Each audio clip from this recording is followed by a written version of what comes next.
Bom dia a todos. Meu nome é Felipe Nogueira, eu sou o presidente da CFA Society Brasil. Muito obrigado pela presença de todos, bem-vindos aqui ao nosso escritório.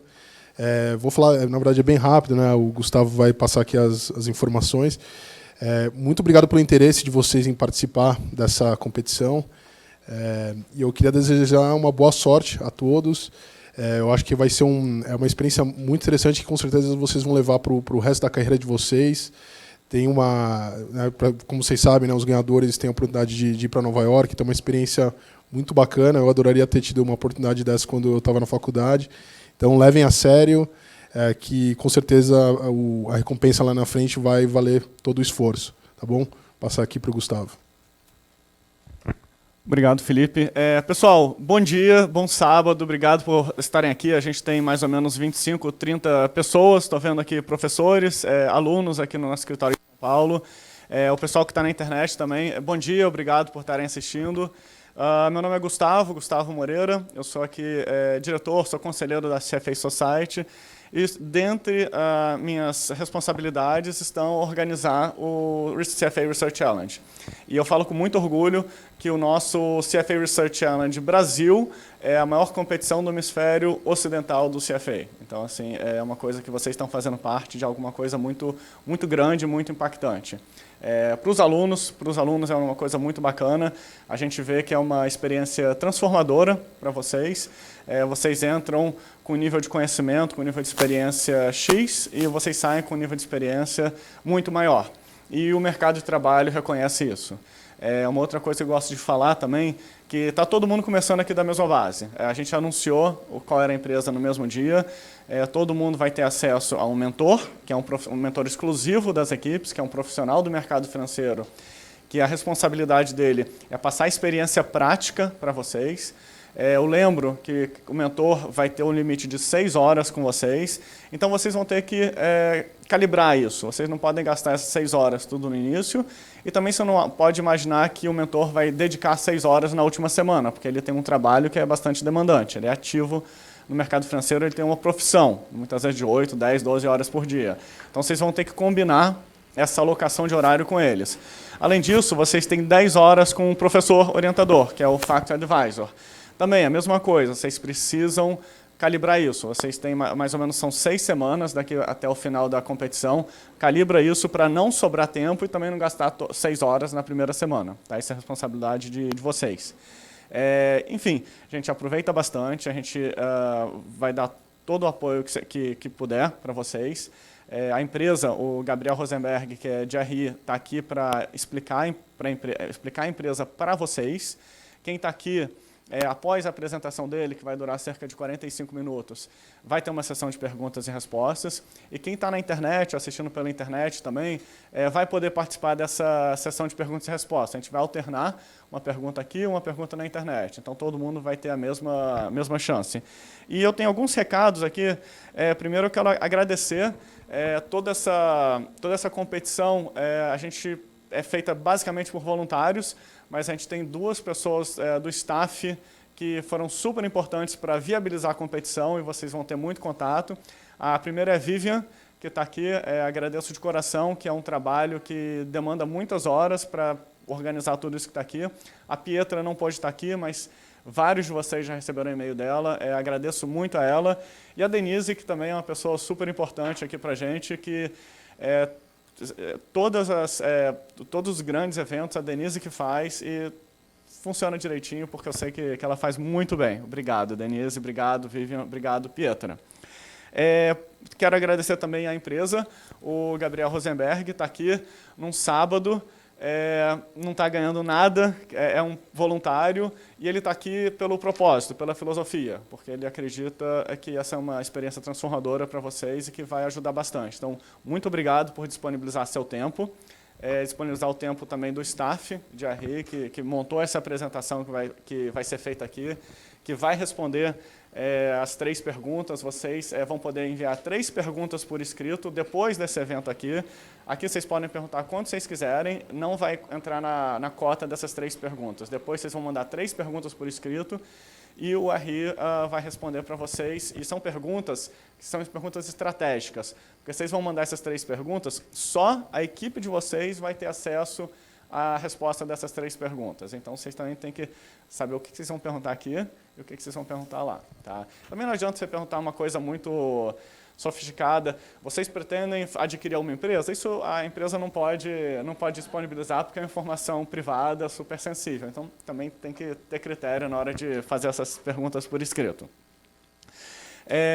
Quero falar para vocês mais alguns recados. Todo mundo lembra de ler o kit do participante, que está no nosso site da CFA Society, e as regras globais. Tá? O kit do participante é um documento em português de 6 páginas, que tem todo o cronograma que vocês têm que seguir, tem algumas informações gerais, e as regras globais é um arquivo em inglês, que está disponível, está o link dentro do kit participante. Próximos passos. Vocês já podem mandar para a gente, manda o e-mail para researchchallenge@cfasociety.org.br, as 3 perguntas que cada equipe pode fazer. Tá? O quanto antes vocês mandarem, melhor. E a gente vai ter a devolução dessas perguntas, ou seja, as respostas, a empresa vai devolver até o dia 11 de outubro. 11 de outubro é antes, depende da agenda deles, porque eles também têm uma responsabilidade muito grande como RI de uma empresa fabulosa e gigante. O relatório, lembro que vocês têm que mandar até o dia 21 de outubro, tá? 23h59. Então, vocês têm o dia do dia 21 de outubro. Tá? Aproveitem. Não deixa para fazer o relatório no último dia, na última semana. Já vai construindo. É natural que a última semana seja mais intensa. É natural que o último fim de semana seja mais intenso, mas não deixa para a última hora. Não sejam brasileiros. Quem aqui declara imposto de renda? Ninguém, né? Aqui, temos um. Quem declara imposto de renda, manda no último dia ou um mês antes? Olha só, então eu quero ver o relatório de vocês essa semana também, dia 10 de outubro. Pessoal, brincadeira, mas não deixa para a última hora. Quanto mais energia vocês gastarem, melhor vai ficar o relatório. E o relatório é o que vai viabilizar vocês serem finalistas. Aqui, a gente vai ter 8 equipes que vão ser finalistas aqui em São Paulo. Para quem é fora de São Paulo, a gente arca com a despesa, o transporte aéreo e a hospedagem. Para quem é São Paulo, quem mora aqui na capital, obviamente, a gente não vai arcar com isso. Mas é uma experiência fabulosa. Então, façam um bom relatório para estarem aqui na final. E as 2 melhores equipes dentre essas 8, a gente vai levar para Nova York com aéreo e hospedagem pagas, inclui também o professor orientador. Tá? Então, vale a pena vocês gastarem energia. E para quem vai para Nova York, metade da sua nota, você vai apresentar novamente em Nova York, o trabalho que vocês fizeram. Metade da nota é do relatório e a outra metade é da apresentação que vocês fazem lá. Então, o relatório é importante. Fica a dica. Então, a gente vai anunciar as 8 equipes finalistas no dia 8 de novembro e no dia 23 de novembro é a apresentação dessas 8 equipes que são finalistas da etapa brasileira. Pessoal, a lista de recados acabou. Agora eu vou passar aqui para o Gabriel e agradeço imensamente por estar disponibilizando o seu tempo aqui. Ele vai apresentar durante cerca de 45 minutos e depois a gente vai abrir para a sessão de perguntas e respostas. Obrigado, pessoal. Muito obrigado. Alô? Opa. Só fazendo um teste aqui com o som. Bom, pessoal, bom dia a todos. Gostaria de dizer que é um prazer para mim estar aqui com vocês. É um sábado, mas estou fazendo isso aqui com bastante vontade. Acho que é legal quando você vê um monte de gente jovem com vontade de participar de um evento dessa importância. Então, isso dá um estímulo para a gente. Então, venho aqui com prazer mesmo no sábado. Queria agradecer muito ao pessoal do CFA Society pelo convite. Queria dizer que a nossa empresa ficou honrada. Para a gente é muito importante quando a gente é referenciado num evento como esse. Então, vou seguir aqui com a apresentação. Acho que devo falar aí 40, 45 minutos. Mas eu acho que a parte mais importante para mim mesmo é a parte de perguntas e respostas. Então, vou estar à disposição de vocês aí para o Q&A, tá bom? Então, falando aqui um pouco de mim, só antes de entrar, eu já estou na empresa aqui já faz mais ou menos 7 anos, né? Já tenho uma experiência de mercado aí de 15 anos. Antes de entrar na Raia Drogasil, eu trabalhei na Ford Motor Company por 8 anos e meio. E sou mineiro, sou formado pelo FMG em Minas Gerais.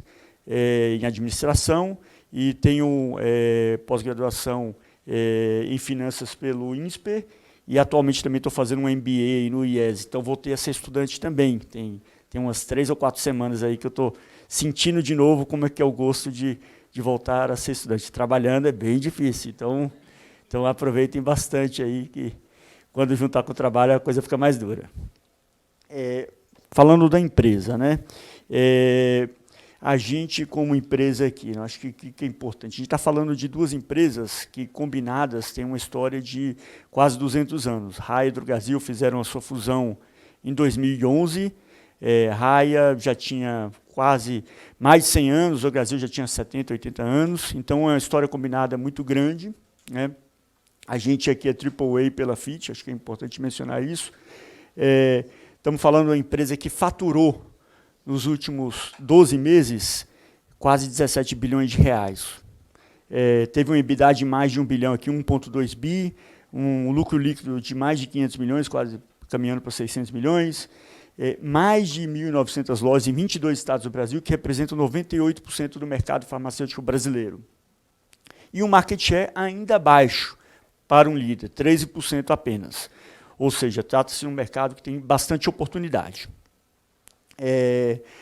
Temos aqui depois eu vou entrar aqui em algum detalhe, mostrar alguns charts aqui, uma história de crescimento muito forte ao longo dos últimos 10 anos, pelo menos, e com muita expectativa ainda de crescimento ao longo do tempo. E estamos aqui também implementando uma estratégia de crescimento, temos um crescimento orgânico ainda bastante forte, temos uma estratégia digital ainda com boas perspectivas. Então, a gente vai discorrer sobre isso aqui ao longo da apresentação. Antes de entrar nos detalhes aqui, nossa essência, eu focaria aqui na nossa proposta. A gente tem uma proposta que é muito forte aqui, que é cuidar das pessoas, da saúde e do bem-estar das pessoas por toda a vida. O nosso CEO sempre brinca que é da fralda à fralda, né? Então, nasce uma pessoa, um bebezinho, a mãe é nossa cliente. Aí, depois, as pessoas vão crescendo, vão indo um pouco menos à farmácia, né, vão precisando um pouco menos da farmácia, mas depois, quando vai ficando mais velho, vai ficando idoso, vai precisando mais de medicamento, então tem esse ciclo aí, mas, em geral, quem é cliente nosso acaba sendo cliente por toda a vida. Entrando um pouco aqui no nosso portfólio de marcas, né, a gente tem um slide aqui que a gente resume um pouco mais as nossas marcas, só para vocês terem uma referência do que é a empresa Raia Drogasil. No centro a gente coloca nossas marcas de loja ou de online agora, porque a gente fez a aquisição do Onofre, né? Então a gente tem Droga Raia, Drogasil e Onofre, que vai ser online, né? A gente ainda tem as lojas físicas, mas logo, logo elas serão convertidas para Droga Raia ou Drogasil. Várias já foram convertidas, mas ainda deve ter umas 10, 20 que estão no processo de conversão, das 40 que vão ficar abertas. Olhando na parte aqui de bem-estar, nós temos as nossas marcas próprias, então toda vez que vocês forem na nossa loja, que vocês verem Needs, Tris, CareTech, NutriGood, Lepop, a gente está falando das nossas marcas próprias, que hoje representa mais ou menos 5,5%, 6% do front store, né? Front store é a parte de higiene e beleza, mais OTC, ou seja, estamos falando de 45% do total da venda da empresa. Quando você aplica aí mais ou menos 5,5%, você está falando aí de algo como 2,5%, quase 3% da venda total da empresa, algo que está crescendo bastante. Isso é muito importante porque tem uma margem bruta mais elevada do que a média. Quando a gente fala aqui de RD Health, que é um negócio que a gente ainda vai investir bastante no médio e longo prazo, a gente tem a Fobil, que é a nossa empresa de especialidades. Especialidades, para quem não conhece, são medicamentos de alta complexidade, que exigem uma logística muito específica, um cuidado super específico com temperatura, uma entrega no momento adequado. Maior parte das vezes essa entrega é feita na própria casa do cliente. A gente fez a aquisição da Fobil há mais ou menos uns 4 anos, então a gente coloca aqui dentro do aspecto de saúde, e tem Universe, que é uma PBM própria que a gente tem, que é uma unidade que a gente tem na empresa, que faz parcerias com planos de saúde e também empresas de grande porte, ou até empresas menores, para que tanto os segurados desses planos de saúde, quanto quem trabalha para essas empresas tenham descontos especiais nas nossas farmácias, e com isso a gente aumenta bastante a fidelidade do nosso cliente. Esse chart resume o nosso crescimento ao longo dos últimos vários anos. Aí, né? Então, se você pegar a RD combinada aqui em 2005, a gente está falando aqui de uma empresa que tinha 1 bilhão e 300 de faturamento, e foi crescendo. Aí aqui a gente começou a ter um momento importante na história de Drogasil e Raia separados. Né? Drogasil fez um IPO em 2007. Você vê até que aqui a empresa, as duas combinadas tinham 332 lojas, passou para 410. Então, que foi um momento importante. Depois a própria Droga Raia fez o IPO em 2010. Né? Você vê que nesse período de 3 anos já teve um salto aqui de 410 lojas para 689 combinadas, um período de muito crescimento. E aí, quando chegou em 2011 e 2012, as duas empresas tiveram a sua fusão, e foi muito interessante essa fusão, porque Raia e Drogasil eram empresas fortes dentro do setor, mas a Droga Raia e a Drogasil era a terceira do mercado, a Droga Raia a quarta. As duas empresas combinadas passaram a ser o número 1, e o bom é que as empresas eram muito complementares em termos de cultura e de skills. A Drogasil era uma empresa muito organizada, com um back-office muito forte, mas é uma empresa que tinha dificuldade de crescimento. Quando você olhava para o futuro, a empresa não tinha uma perspectiva, uma expansão com tanta qualidade que permitia sonhar, aí, vamos dizer, com expansão agressiva no longo prazo para um mercado que cresceria tanto. Já a Raia não tinha a mesma força de organização, de execução da Drogasil, mas, por outro lado, é uma empresa que tinha muita inovação, mais próxima do cliente e tinha uma área de expansão muito forte. Então, eu diria que por isso que nossa fusão deu tanto certo. E foi uma fusão mesmo, tá? Porque geralmente, quando se fala de fusão, tem muita aquisição e tal, mas nesse caso foi fusão. Metade do management era a Droga Raia, metade era a Drogasil, e logicamente quando é fusão, no nosso caso foi uma fusão super bem sucedida, mas teve questões culturais. Não é à toa que quando a gente olha aqui no EBITDA ajustado, sei que os números estão bem pequenos, mas só para mostrar a curva em si, que eu acho que já dá para dar uma bela ideia, a gente teve a fusão aqui em 2011. Notem que esses foram anos que a gente teve queda de EBITDA, a gente teve uma escorregadinha aqui, mas depois a gente entrou num período aqui de muita prosperidade, muito crescimento de EBITDA, e aí a gente entrou num ciclo super positivo. Os últimos 2 anos aqui a gente teve alguma questão de um pouco mais de dificuldade de EBITDA, eu diria que 2017 especificamente é muito mais um rescaldo do aumento de preço de 2016 do que qualquer coisa. Até antecipando um conceito aqui, a gente tem um mercado regulado, aumento de preço acontece todo mês de março, e aí o que acontece é que a gente, com isso, tem ganho sobre os estoques. Se vocês forem pegar nossos relatórios, vocês vão perceber que sempre nossa margem EBITDA dá um salto no segundo trimestre, depois ela cai. Se vocês montarem um chart, vamos dizer, dos últimos 5 anos, vocês vão perceber que esse salto foi grande, bastante grande em 2015, no segundo trimestre, mas em 2016 ele foi gigantesco. O que aconteceu em 2016? A gente estava com a inflação muito alta, e o aumento de preço foi por volta de quase 12%, foi por volta de 12%, e com isso o ganho sobre os estoques no 2T de 16 foi bastante elevado.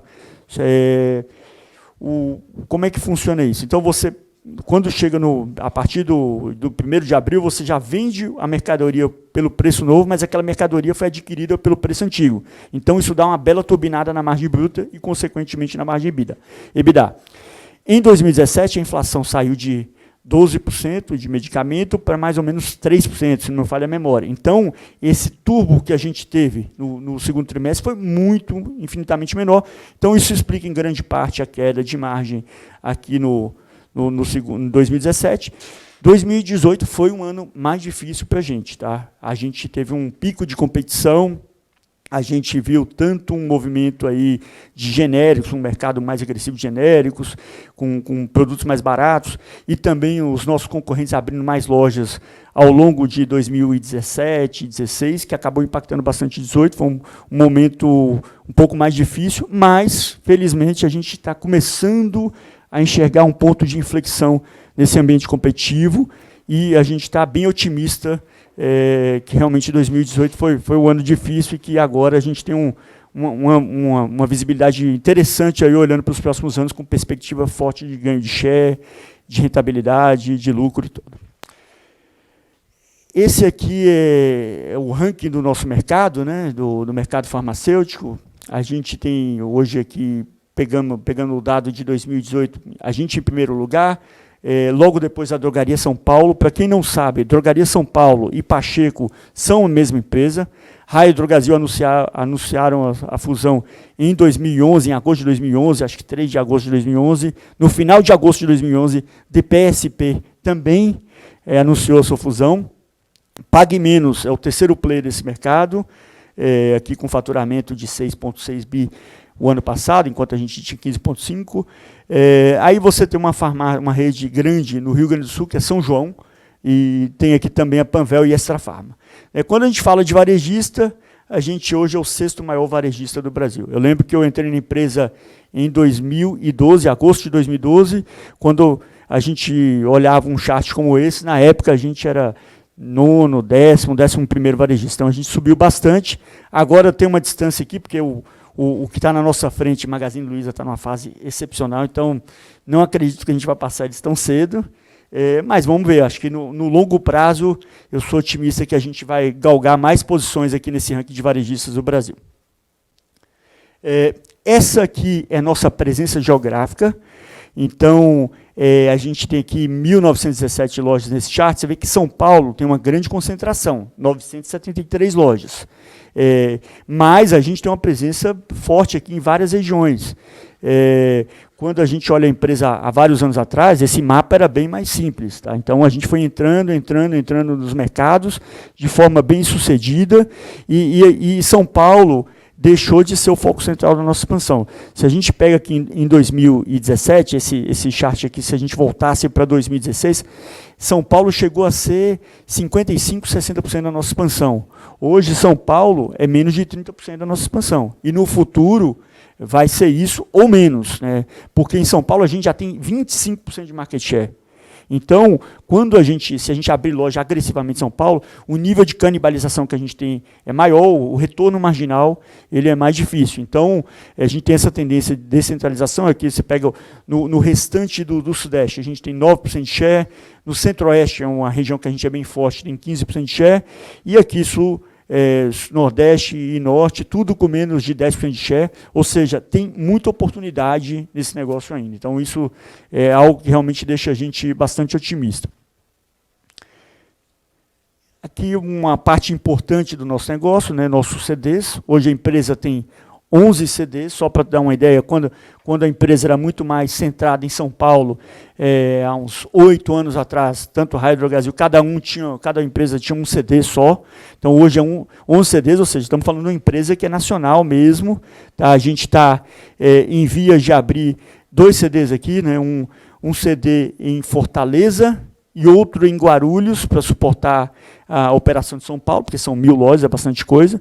E acho que no futuro, quando a gente pensa na empresa em mais, nos próximos 4 ou 5 anos, considerando que hoje a empresa tem mais ou menos 2.000 lojas, considerando que esse mercado ainda tem muito potencial, e que a gente ainda pretende continuar abrindo loja por um bom tempo, supondo um cenário que a gente abra mais ou menos 200 lojas por ano e chegue em 5, 6 anos a algo como 3.000 lojas, a gente provavelmente vai ter mais 2 ou 3 CDs aqui. Não precisa abrir muito mais CDs de uma forma proporcional. A gente pode cirurgicamente ir abrindo um outro CD, mas aumentando a capacidade dos CDs existentes.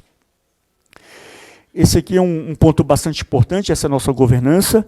A gente tem um grupo de controle que hoje detém 35% das ações da empresa, sendo 30% locapadas, que não podem ser vendidas, e 5% são ações livres que eles poderiam vender, mas eles mantêm como investimento da empresa. Nosso free float, por volta aqui de 65%.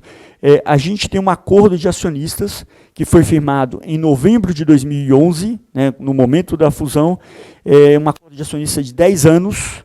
Esse acordo de acionistas, tudo mais constante, vence em novembro de 2021, mas existe uma predisposição muito forte desse grupo de controle de renovar esse acordo, né? Não tem nada certo, não tem nada assinado, mas essas 4 famílias aqui, esses 4 grupos, eles têm uma intenção muito forte de estender esse acordo. Todo mundo acredita bastante nesse negócio. Um pouco aqui do que a empresa hoje versus a época da fusão. saímos aqui de 800 lojas, um pouco menos, para mais de 1.900, vamos terminar o ano com mais de 2.000. Área de vendas aqui cresceu 160%. A presença geográfica que eu havia comentado, antes a gente estava em 9 estados, agora estamos em 22 estados. Número de funcionários. A gente tinha 17 mil funcionários, logo vamos chegar a 40 mil funcionários, então um crescimento bem significativo. Receita e números financeiros aqui nem precisa falar. Market cap, a empresa valia 4 bilhões, hoje, ou nesse último dado aqui, valia 25 bilhões, até vale mais agora. Então a gente teve um salto gigantesco aí ao longo desse tempo. Falando aqui do mercado, acho assim, a gente tem alguns pilares aqui sobre o nosso mercado, mas para mim esse de fato é o mais importante. A gente tem um envelhecimento massivo da população brasileira. Então, se a gente pega os idosos, que são quem consome mais medicamentos, a população brasileira acima de 65 anos, em 2015 era da ordem de 15, 16 milhões de pessoas. Logo, aqui mais 10 anos, né, porque a gente já está quase em 2020, passa muito rápido, a gente vai ter aqui a população acima de 65 anos, mais de 30 milhões, e isso continua por muito tempo. Então, assim, o nosso setor ele é muito forte, tem uma perspectiva de crescimento muito forte por conta do envelhecimento da população. A gente teve, por exemplo, em 2015 e 2016, um PIB que foi negativo 4% em cada um desses anos. Mesmo nesses anos, nosso setor teve um crescimento positivo de 5%, 6%. Eu não me lembro exato o percentual, mas foi positivo com força. Ou seja, isso aqui pega na veia e essa é a razão principal da gente estar no setor aqui tão favorável, esse envelhecimento da população. E esse processo no Brasil está acontecendo de uma forma muito acelerada. Para 7% da população idosa passar a ser 14%, a gente está tendo um período aqui de 21 anos, entre 2011 e 2032. Esse processo na França foi mais de 100 anos, nos Estados Unidos 70 anos. Então esse envelhecimento acelerado realmente é um fator importantíssimo para o nosso crescimento aqui do setor. É o mercado, né? Eu não vou entrar nos números aqui, mas ressalto que 2015 e 2016, mesmo nos piores anos de crise do Brasil, a gente teve um mercado que cresceu bastante, mesmo em termos reais. Logicamente tem que ajustar a inflação, porque era um período cuja inflação estava mais elevado, mas mesmo assim o crescimento foi bem forte. E aí aqui a nossa evolução de share também. Acho que isso que é bem importante aqui também, mostrar como que é a estrutura desse mercado. Outro pilar de oportunidade para a gente é a fragmentação do mercado. O primeiro é o envelhecimento da população e o segundo, na minha visão, é a fragmentação do mercado. Ano passado, no ano todo, a gente teve só 12,2% de share. Se você pega aí o que a gente chama de Abrafarma é a associação das farmácias, das principais redes de farmácia do Brasil. Se você pega o top 2 até o top 5 players aqui, eles tiveram mais ou menos 16% de share. Aí você tem aqui também os supermercados, que são muito pequenos. Você pega as farmácias que tem dentro dos supermercados, representa algo como 1,4% de share. Depois aqui você tem outras redes independentes que complementam o resto do mercado aqui. O que eu acho que é importante aqui? As pessoas às vezes questionam muito... poxa, mas o que é diferente numa farmácia? Se você pegar uma rede, uma farmácia nossa, e mesmo contra a média das outras redes de maior relevância no Brasil, a receita média que a gente tem por loja é bem maior. A gente fatura aqui só em produto farmacêutico 550 mil. Se eu olhar a média total, incluindo higiene e beleza, nosso faturamento é da ordem de 700 mil, um pouco mais. Outras redes da Abrafarma vão faturar no total... Apples to Apples, mais ou menos 500 mil, 500 e poucos mil. Se você pega aqui as farmácias pequenas de outras redes menores, o faturamento é mais ou menos 300 mil por mês. Tudo é faturamento mensal. Tá? E aí, se você pega o independente, a farmácia pequena, que a gente chama de Mom and Pop, o faturamento médio é 40, 50 mil. Então, tem muita farmácia, a gente tem 70, 80 mil farmácias no Brasil, mas as farmácias são diferentes, atendem mercados diferentes e tem estrutura de despesa, inclusive, diferente. Por isso que elas existem, porque também dá para fazer dinheiro, às vezes, vendendo 40, 50 mil se você está na cidade pequenininha do interior, que você está sozinho, que a margem bruta é bem maior, porque você não precisa dar tanto desconto, o mercado é menos competitivo. Então, não quer dizer que os outros não possam sobreviver. os concorrentes podem sobreviver sim, mas você tem uma diferença grande aqui no tipo de player. Não é à toa que a gente tem aqui 12% de share, mas quando você olha o share de lojas, a gente tem 2,3% de share de lojas. Então, a estrutura de receita, despesa dos players é bem diferente. Olhando aqui a questão concorrencial, tá, ao longo de vários anos aqui, comparando Raia Drogasil, DPSP, né, que é a Drogaria São Paulo, mais Pacheco, Pague Menos e Extra Farma.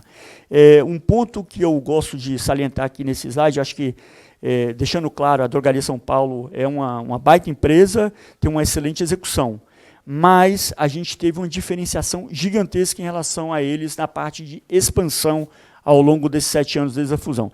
Se a gente olha aqui, a receita dessas duas empresas em 2011 era bastante parecida. Tá? Ambas faturavam próximo de 4,5 bi de reais. Só que a gente criou um gap gigantesco aqui em relação a eles e continua criando. E a principal razão disso, na verdade, são 2 fatores, ou um fator, na verdade, é a expansão, mas não só a expansão, mas a qualidade da expansão. A gente abriu mais lojas, só que nossas lojas têm uma produtividade muito maior. Vocês veem que, apesar de ter aberto mais loja, o nosso faturamento médio por loja aqui é bem maior do que o deles hoje. Na época da fusão era muito próximo até da Pague Menos.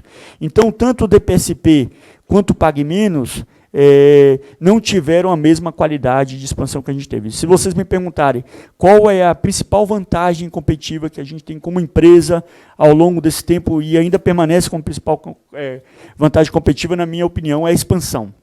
Porque a gente criou uma área bastante forte de expansão, a gente investiu bastante nisso, muito antes dos outros concorrentes, no momento que o mercado era muito mais imaturo. Então, a gente entrou em vários estados do Brasil como o primeiro player de fora a chegar naquele estado.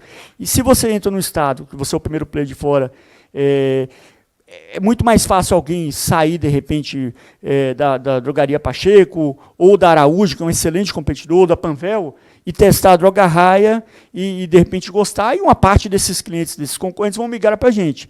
Agora, se você é o terceiro, quarto concorrente de fora e não tem nada novo para ofertar, aí fica mais difícil. Só que, assim, isso não se faz só com execução. Uma coisa é a execução, a qualidade da loja, é ter o medicamento, ter o mix correto, ter o nível de falta muito baixo, ter o estacionamento, então tudo isso é importante. Mas tem também uma ciência de você achar qual que é o ponto certo, qual que é a esquina certa, qual que é o fluxo certo de pessoas.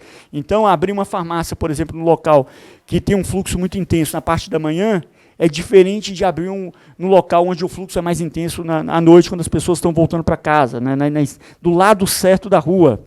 Tudo isso faz uma baita diferença e a gente investiu bastante nisso no momento apropriado e acho que a gente criou uma vantagem muito relevante aqui e sendo muito direto ao ponto. Isso não é fácil de ser copiado, é muito difícil de copiar, porque alguém que vai fazer esse investimento agora, no momento que o mercado está muito mais maduro, não vai obter os mesmos retornos que a gente obteve lá no passado, então, ou vem obtendo ainda. Então, acho que isso aqui se destaca.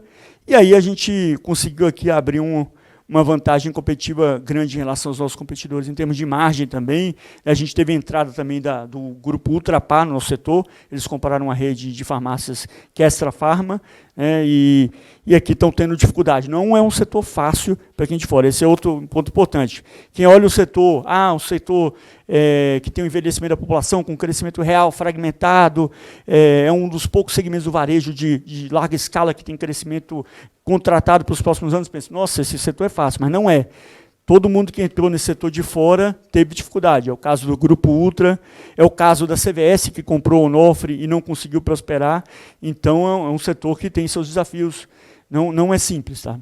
A gente não tem nenhum caso de algum player relevante que veio de fora e prosperou nesse setor ao longo dos últimos 15, 20 anos.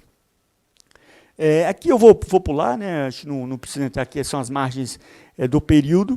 Aqui é uma visão mais otimista. Quando eu falei que 2018 foi um ano difícil, mas nesse momento eu estou mais otimista, a gente está mais otimista Parte disso se deve ao que das informações que a gente vê nesse chart aqui. A gente voltou a abrir aqui, tem um crescimento bem mais significativo do que os concorrentes da Abrafarma. Você vê que aqui até 2017 a gente estava crescendo bem mais que os nossos concorrentes da Abrafarma. De repente esse gap diminuiu muito e agora a gente voltou a crescer bem mais do que os concorrentes da Abrafarma. Isso se deve muito à desaceleração da expansão dos nossos concorrentes. E assim, eles desaceleraram porque o retorno sobre as lojas que foram abertas é ruim, às vezes quando não negativo. Então essa é a razão. Em algum momento, se a gente pegasse a abertura LTM de todos os concorrentes da Abrafarma, chegaram a ter uma abertura de mais ou menos 500 lojas, net additions, né, aberturas líquidas ao longo dos últimos 12 meses, há uns 2 anos atrás chegou a bater 500 lojas. Hoje essa abertura, esse número está por volta de 200, 210 lojas, e a gente, como empresa, também está abrindo nessa ordem de 210, 220 lojas. Então, a gente está abrindo igual aos nossos concorrentes, só que a gente é uma rede só, eles são 30 redes. E aí, um ponto aqui que é importante, eu não vou discorrer ponto a ponto aqui, até se puder me dar uma referência, quanto tempo que eu tenho? Quanto tempo já passou? 10h40, beleza, só porque... Então, aqui nós temos o nosso planejamento estratégico. Esse é o nosso planejamento estratégico atual. Tá? A gente foi um planejamento estratégico que ficou definido no final do ano passado, de 2018. O foco dele é bastante grande na parte de omnichannel, em digital. E aí, quando eu falo de digital, né, a gente, às vezes, sempre pensa em e-commerce. É normal, parte do digital e-commerce, mas vai muito mais do que isso, né? Tem muito mais coisas além disso. Então, mesmo pensando no e-commerce, a gente entrou com uma estratégia muito forte no compra e retire. Não sei se alguém já utilizou o serviço. Se não utilizou, convido-os a usar em algum momento. Então, hoje, toda loja nossa, você pode comprar no site e retirar na loja, e a gente faz isso com uma rapidez gigantesca. Lógico que a gente está falando do medicamento, de produtos que são um volume menor, isso facilita a nossa vida, mas o que eu posso falar para vocês é o seguinte, se a gente pega todos os pedidos que são feitos online, hoje 55%, 60% já são pedidos com compra e retire. As pessoas usam compra e retire porque a farmácia está muito perto da casa do nosso cliente. É muito cômodo para alguém que está voltando para casa, parar rapidinho na farmácia, e as pessoas usam compra e retiro porque elas economizam o frete, mas também porque garante que vai chegar na farmácia e vai encontrar todo o produto. Então, por isso que as pessoas acabam procurando o compra e retiro, e impressionou muito a gente, porque a gente fez o rollout para todas as lojas em agosto do ano passado, então foi muito rápido para mais da metade dos pedidos serem no compra e retire. E outra coisa que a gente está fazendo também, a gente está começando a fazer entrega cada vez mais das lojas. Antes a gente fazia entregas dos CDs, agora também a gente faz muitas entregas da loja, isso economiza bastante frete, e também para o consumidor isso é uma baita vantagem. Nossa visão, se esse mercado for cada vez mais para o e-commerce, a gente, pelo fato de ter as lojas tão próximas do cliente, poder utilizar as lojas como hub, a gente tem um potencial muito grande para acelerar a nosso favor a consolidação do setor. Outra coisa que é importante aqui, acho que eu posso passar um pouco mais de tempo aqui nesses slides, e às vezes nem entro tanto no detalhe dos outros, mas quando a gente fala de ser mais digital, a gente fala de explorar com muito mais profundidade o banco de dados que a gente tem. Hoje, a gente pede CPF quando o cliente vai na loja. Então, quando a gente pede CPF, é de fato que a gente pretende usar aquele dado. 96%, 97% das nossas vendas são identificadas, então um número bastante relevante. A gente tem mais de 30 milhões de clientes ativos, mais ou menos 35 milhões de clientes ativos, ou seja, clientes que compraram com a gente ao longo dos últimos 12 meses.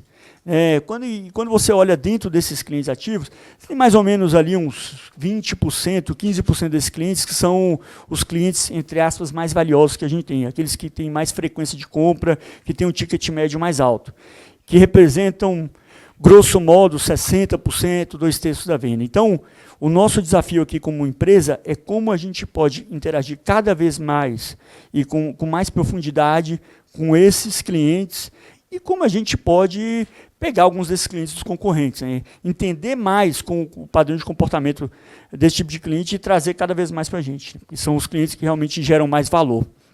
Então, quando a gente fala de estratégia digital, não é só e-commerce, realmente passa por esse Advanced Analytics, Data Science. A gente está começando também a formar times ágeis na companhia, né? Eu acho que essa é uma tendência que a gente vê no setor, não é uma coisa que só a gente está fazendo, mas a gente começou a implementar isso faz um ano, está ainda no início do processo, mas está bem otimista, principalmente quando a gente pensa em redução de fricção na loja, porque a farmácia é um processo complexo.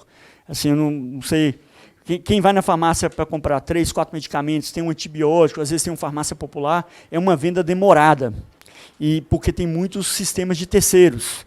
Então, a gente tem um objetivo muito grande como empresa de, ao longo dos próximos anos, conseguir reduzir esses nós e reduzir o tempo de atendimento com isso que a gente chama de fricção, para tornar o atendimento mais palatável para o consumidor. Isso nenhuma farmácia hoje no Brasil faz isso com qualidade, até porque também não é algo simples.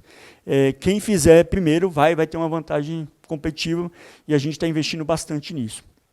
Bom, aqui eu acho que não preciso entrar tanto detalhe a detalhe, mas eu colocaria aqui também, acho que essa estratégia de private label, de marca própria, é uma estratégia super importante para a gente, né? A gente começou as marcas próprias lá em 2011, 2012, está investindo bastante na nossa área de marca própria. A gente tem um goal de ter uma penetração, de sair desses atuais 5,5% de penetração no front store para algo como 8% em 4 anos. A gente lançou fralda recentemente, que é uma categoria que a gente não tinha. Então, é uma aposta grande, assim, até para dar uma ordem de grandeza. Se a gente pular aqui alguns slides para simplificar, para facilitar a visão, mas é algo aqui que eu acho que ajuda a entender. Esse aqui é o nosso mix de venda, né? Se a gente pega aqui HPC mais OTC, que é o front store que a gente fala, juntos, combinados, tem aqui um mix de 45%. Sobre esse mix de 45%, a gente tem uma margem bruta aí de pouco mais de 30%. Só que o private label, que tem a penetração justamente sobre essas categorias, tem uma margem bruta próxima de 50%.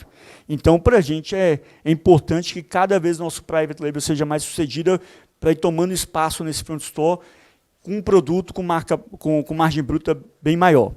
Quando a gente fala de medicamento de marca que representa 44% da nossa venda, estamos falando de uma margem bruta um pouquinho menor, que é 20%, e quando a gente fala de genéricos, aí a gente tem uma margem maior, estamos falando de uma margem de 55%, alguma coisa nesse patamar. Então, acho que é interessante até para vocês terem uma noção dessas margens, para eventualmente aí fazer uma modelagem, para evoluir nos estudos.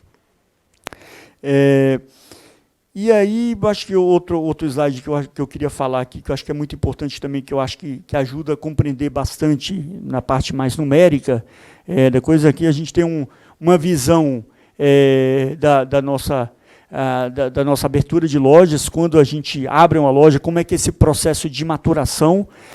Acho que talvez esteja um pouco difícil, mas essa apresentação pode ser compartilhada com vocês sem problema nenhum. Então, depois vocês vão ver, não precisam anotar, e depois podem olhar com calma. Mas acho que um ponto muito importante quando a gente pensa nas lojas é a maturação. Então, uma loja, no primeiro ano, ela vende só 50% de uma loja 100% madura. Lógico que isso varia mercado a mercado. Aqui em São Paulo, por exemplo, onde Raia e Drogasil são marcas muito fortes, nasceram aqui, essa maturação, esse número é maior, ele pode ser 65%, às vezes 70%. Né? Agora, quando vai para o mercado novo, como o Nordeste, que apesar de a gente já estar uns 5, 6 anos, ainda tem um efeito de maturação de marca, esse percentual no primeiro ano é bem menor. Então, no primeiro ano vende uns 50% da loja madura, segundo ano uns 70%, depois um pouco mais de 80%, depois 96%, e no ano 5 a gente já considera a loja 100% maturada.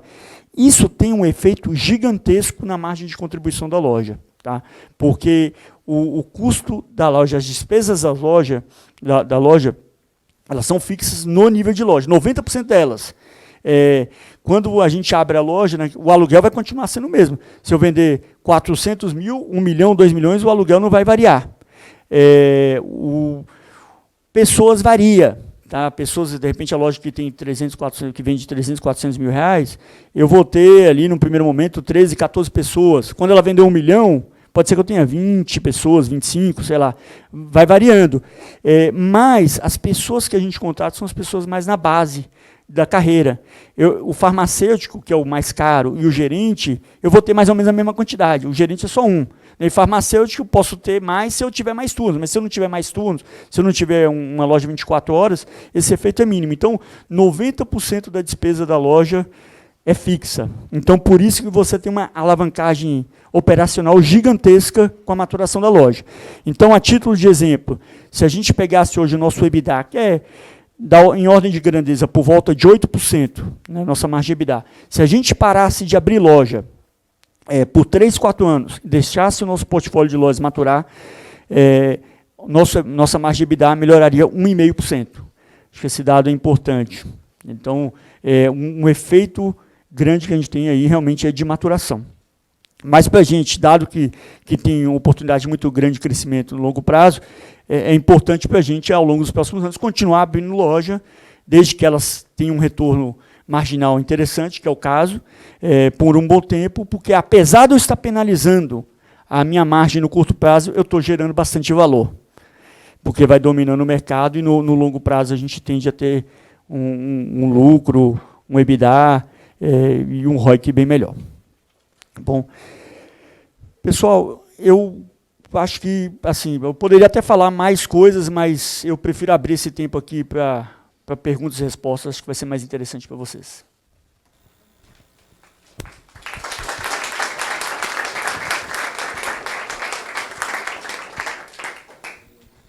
Gabriel, obrigado pela apresentação, foi bastante rica e trouxe vários detalhes que não estão aqui na apresentação, né? Pessoal, agora mais uma comunicação muito bacana. Além dos 8 prêmios que a gente dá para os finalistas que estão em São Paulo e os 2 que vão para Nova York, esse ano a gente vai ter uma inovação. Em 2019, a gente vai distribuir prêmios regionais. Tá? Obviamente, a gente não decidiu ainda o critério, quais vão ser as regiões, porque depende de quem vai se inscrever e quem vai mandar relatório. Mas a gente vai ter essa premiação regional e também com relação à característica da universidade. Isso vai ser são prêmios que a gente vai decidir ex post. E, por último, um lembrete, que ninguém aqui pode entrar em contato direto com a Raia Drogasil, isso não é permitido, é proibido nas regras globais. Vocês têm que aproveitar o tempo que vocês têm aqui hoje e aquelas 3 perguntas. Para frente, além de hoje dessas 3 perguntas, vocês podem e devem entrar no site da empresa, buscar todas as informações que estão lá no site de ARRI, procurar notícias do Valor Econômico, Gazeta Mercantil, Exame, todas as revistas, informações setoriais, tudo isso que é público, não tem o menor problema vocês buscarem, vocês não só podem, como devem fazer isso. Tá? Então agora a gente vai começar aqui a sessão de perguntas e respostas. O pessoal que está assistindo pela internet, fica à vontade de mandar pergunta, que a gente vai ler e o Gabriel vai responder aqui. Vamos começar aqui por São Paulo. Quem que quer fazer a primeira pergunta? Eu vou pedir para o pessoal daqui se identificar, nome e universidade. Tá? Obrigado. Bom dia, meu nome é André Ueda, sou da USP. Eu tenho uma pergunta relacionada à questão da esfera digital, que você chamou, né? A minha preocupação nesse aspecto é no que diz respeito justamente à captura dos dados pessoais dos clientes. Vocês já devem estar carecas de saber da questão da proteção de dados, mas eu queria entender não só a questão de política, essa coisa mais legal, mas a questão mesmo da estratégia toda, como vocês estão lidando com isso, porque isso vai gerar um impacto financeiro, tem que reestruturar vários processos, procedimentos, e a preocupação com a eventual incidência de não só o vazamento, né, da questão dos dados em si, não é só vazamento, mas são perdas de dados, ou passar dados para pessoas indevidas, enfim. Porque isso afeta, de alguma maneira, a questão de onde vem a receita, o recurso para isso, como vocês estão trabalhando toda essa questão da proteção de dados. Se você também já tem um DPO interno, como é que funciona toda essa questão da proteção em si e o impacto disso na questão da cadeia de valor de vocês, enfim, financeira, inclusive. Não, perfeito. Esse é um tema ultra sensível, acho que é uma pergunta super importante, né? A gente está aí com a LGPD para entrar agora em meados de 2020. Então, a gente já vem se preparando isso para essa implementação, pelo menos 1 ano e meio aí. A gente contratou consultoria, já está com tudo bem detalhado. Sinceramente, eu não sou especialista e não consigo entrar em tantos detalhes, assim, mas o fato é que a gente vem se preparando com bastante profundidade para isso, antes já, até porque ia ser, acho que no final de 2019, foi estendido o prazo, exato.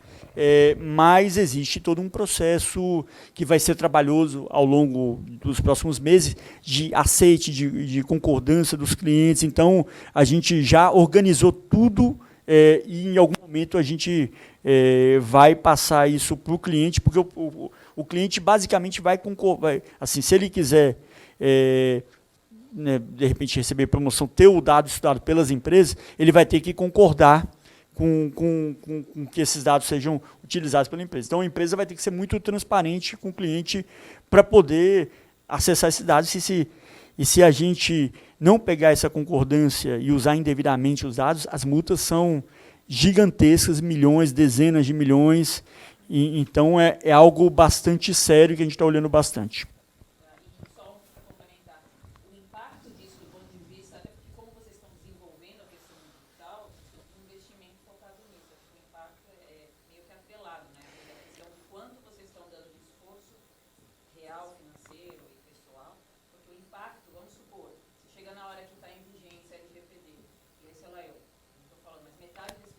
Seu e-commerce, desculpa.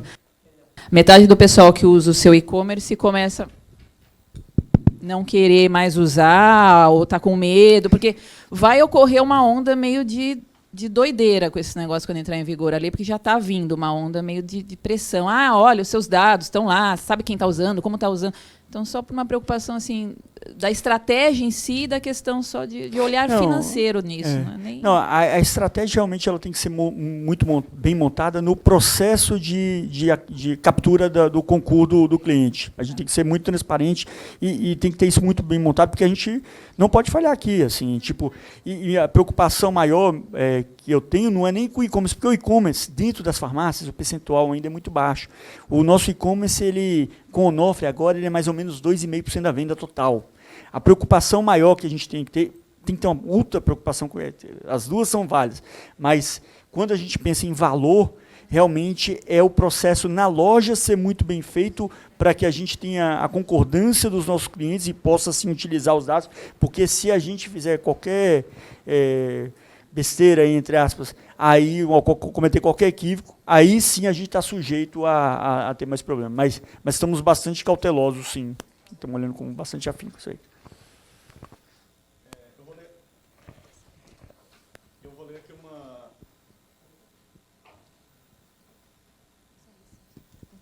Eu vou ler uma pergunta aqui da internet. Tainan Vidal está perguntando qual a perspectiva da empresa para o setor dos próximos anos? Bom, obrigado pela pergunta. A perspectiva nossa é bem positiva, como eu falei, mas vou discorrer um pouco mais sobre isso. A gente enxerga com esse envelhecimento de população ainda tem um crescimento real do mercado farmacêutico de 4%, 5%, 6%, pelo menos por mais 10 anos. Isso pode até se estender por mais tempo, mas assim, a perspectiva é de longo prazo, porque o envelhecimento da população é o que vai ditar isso. E ali eu falei de população acima de 65 anos. Mas é aquele negócio, eu estou chegando perto dos 40. Quando eu tinha 20 e poucos, eu gastava muito menos a farmácia. Agora eu gasto bem mais, tive filho, às vezes tomo remédio, não sei o que lá. Então o envelhecimento ele vai trazendo mais consumo em todas as camadas. Não é só no mais idoso. Então, como o mercado, a perspectiva é muito forte, assim, é muito otimista. Acho que a gente está falando de um setor aqui privilegiado mesmo, tá? Estou falando isso genuinamente. E como empresa também acho que a oportunidade é gigantesca, porque a gente tem um share muito baixo, 13%. Acabei não entrando aqui no slide, mas não mencionando tanto aqui, mas é uma informação muito importante na minha visão. Quando a gente fala do share, a gente tem 13%, mas a gente está com uma tendência de aceleração do ganho de share. Então, acho que a gente tem uma perspectiva aqui no curto, médio prazo, de acelerar bem esses 13% de market share, dado que a concorrência deu uma desacelerada forte aí na expansão, dado também que a gente implementou uma estratégia muito bem sucedida no mercado de genéricos. Então, eu vejo uma oportunidade de mercado gigantesco e vejo uma oportunidade muito grande na nossa atuação nesse mercado. Obrigado. Agora a gente vai fazer uma pergunta aqui do pessoal que está aqui em São Paulo. Então, nome e universidade, por favor. Bom, eu sou a Paula, sou do INSPER, do time do INSPER. Primeiro, obrigada, Gabriel, por estar aqui disponibilizando seu tempo para a gente. A minha pergunta tem relação à questão da governança e um pouco da estrutura acionária de vocês. Como você mencionou, o seu estatuto social ele tem uma validade até 2021, e uma das regras que ele discorre é sobre o total de ações máximas que vocês podem emitir, que é de 400 milhões, se eu não me engano. Eu queria saber se, quando esse estatuto social acabar, tem alguma possibilidade de vocês aumentarem esse limite máximo, para saber a questão de diluição de vocês. E também, outra questão da estrutura acionária, vocês têm um percentual de ações emitidas via DR, lá na Bolsa de Nova York. Eu queria saber se, dentro dos 330 milhões atuais, esses ADR já estão incluídos, e também qual seria a porcentagem de ações daqui da Bolsa do Brasil e da Bolsa de Nova York, via DR. A verdade, sendo bem sincero com você, é que nosso ADR não decolou tanto assim. Então, o volume que a gente tem nesse ADR é mínimo, assim, e ele está dentro dos 330 milhões. A gente não emitiu nenhuma ação a mais por isso. O que eu posso te falar, como eu disse anteriormente, esse grupo de controle tem uma intenção forte de continuar. É lógico que, por questões de liquidez, de acionistas, o mais provável é que a gente, estendendo esse acordo de acionistas em algum momento, que o lock-up não vai ser 30% das ações, vai ser um percentual menor, para dar mais liquidez para alguns acionistas, ou para todos, para dar um pouco mais de liberdade para os acionistas. Mas, quando a gente fala do tema de diluição, eu estou na empresa há 7 anos, até hoje a gente não teve nenhuma emissão de ação. A gente é bem refratário a isso, a gente não tem intenção nenhuma de se diluir, não vê nenhuma razão, porque a gente consegue se financiar com capital próprio, não tem nenhuma grande aquisição que vai exigir muita grana, sendo vista para o médio e longo prazo, então acho que a chance de diluição é muito baixa. Dando a título de exemplo, a gente tem um programa de remuneração para executivos, que a gente já faz há vários anos, com ações restritas. A gente nunca se diluiu para isso. A gente fazia compra de ação. E como eu enxergo um cenário favorável de caixa daqui para frente para a empresa, hoje a gente tem uma alavancagem que é 0,7, 0,8, aí um endividamento, né, teto EBITDA, e temos uma tendência até de diminuir essa alavancagem, porque a gente veio abrindo aí ao longo de vários anos, 150, 200 lojas, e sempre essa base de lojas, essa quantidade de lojas sobre a base existente de lojas foi muito alta, foi 13%, 14%, 15% da base existente, então era um crescimento de área muito relevante, que demandou muito investimento, não só de loja, mas de CD, e agora, como a gente tem de entrar numa fase com crescimento sobre a base total de lojas menor, né, a gente não vai acelerar a expansão, 240 foi o nosso pico. Então, como a gente não vai acelerar a expansão, a gente tem uma tendência de desalavancar a companhia um pouco. Não vou dizer que a gente vai ter caixa líquido gigantesco, não há essa intenção. Se a gente chegar nesse ponto de geração de caixa, a gente tende até fazer mais distribuição de dividendos. Mas, com isso, vejo a perspectiva de diluição como bastante remota. Tá bom, obrigada. Agora eu vou ler uma pergunta na internet. O Christian, da Universidade do Vale dos Sinos, está perguntando qual que foi o racional da tomada de decisão da aquisição da Onofre e qual a política de investimentos qual a política de investimentos da companhia? Quais são os critérios dessa política de investimentos? Bom, vou começar pela parte de investimentos. A nossa filosofia de investimentos, eu não vou dizer que a política, a gente não necessariamente tem essa política formal, mas nossa filosofia de investimentos é sempre olhar a TIR dos projetos. A gente faz isso com muita profundidade na parte de lojas. Não é à toa que essa é uma das vantagens competitivas que a gente tem. E em loja, há muitos anos, a gente não olha para o aluguel, porque a gente tem concorrentes que olham ali um aluguel de uma loja que é 30, 40 mil, o nosso aluguel médio é 20, 25 mil reais por mês. Tá? A gente tem concorrentes que vão olhar ali um aluguel, concorrentes bons às vezes, talvez hoje menos, mas no passado olhavam um aluguel de 40 mil, falava, eu não vou pagar um aluguel de 40 mil nem a pau. A gente não, a gente pode pagar aluguel às vezes de 100 mil. Eu não vou falar o valor do aluguel, mas a gente paga um aluguel muito pesado, por exemplo, na loja nossa de Guarulhos. Mas é uma baita loja. Por mais que eu pague um aluguel super elevado, que intimide, até para a gente, pô, paga isso, mas aquela loja vende bastante, tem uma margem bruta um pouco maior do que a média, então tem uma baita rentabilidade. Então, a nossa filosofia de investimento é realmente taxa interna de retorno, é TI. E em relação ao racional para aquisição da Onofre, acho que tem alguns aspectos. Acho que o primeiro foi uma oportunidade única, né? A CVS estava a fim de sair do Brasil, ela deixou de ser algo estratégico para a CVS, teve uma aquisição grande lá fora do plano de saúde, a Aetna, tem um mercado americano mais competitivo, uma eventual ameaça da Amazon, que eu sinceramente eu não boto tanta fé nesse curto, médio prazo, mas tem algumas ameaças. E aí essa operação aqui se tornou uma distração e é uma operação que perdia dinheiro. E perdia dinheiro há vários anos. Então, a gente acabou fazendo uma operação que a gente não teve desembolso de caixa, recebe a empresa com caixa líquido positivo. O fato de ser bom para a gente não quer dizer que foi ruim para eles, foi bom para eles também, foi bom para os dois lados. Para a gente é muito mais fácil fazer um turnaround, uma operação dessa, do que seria para concorrentes de outros estados, porque a gente já tem a marca Raia Drogasil bem estabelecida aqui em São Paulo, inclusive mais forte do que a marca Onofre em loja. Então a gente migra com força para a nossa loja, aproveita nosso CD, aproveita nosso headquarter que está aqui em São Paulo, então a gente consegue gerar uma bela sinergia em lojas, o que não seria fácil para concorrentes de outros estados. Então acho que isso é um ponto importante. Outro aspecto importante também, mas que não necessariamente a gente consiga ver com clareza valores gigantescos em termos monetários, mas a Onofre tinha uma estratégia de online mais forte. Então é interessante também a gente aproveitar a marca Onofre no online, e a gente vai fazer isso. A Onofre não vai existir mais para a loja, mas vai existir no online, porque é uma marca bem forte no online, e aí a gente tende a ter uma atuação um pouco mais agressiva em termos de preço com a marca Onofre, que seria mais difícil com a marca Raia Drogasil por questões de conflito de canal. Então a gente vai apostar, aí vamos ver como que vai ser a rentabilidade futura da parte da internet, mas a gente está otimista aqui com a estrutura que a gente tem em São Paulo, de CD, distribuição, de entregas que podem ser feitas via loja, que esse negócio pode parar de pé sim com uma boa margem. Então acho que essas são as principais razões. E tem outro fato também que é importante.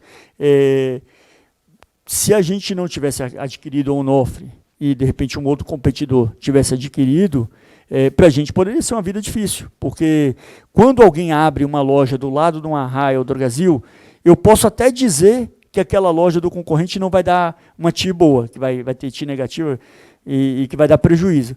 Mas o fato de ser uma loja que não está dando rentabilidade para o meu concorrente não quer dizer que aquela loja não vai penalizar minha rentabilidade. Então, tem um componente defensivo também na aquisição, que seria o terceiro pilar aí do racional. Vamos fazer uma pergunta aqui de São Paulo, agora desse lado esquerdo. Tem alguém aqui com alguma pergunta?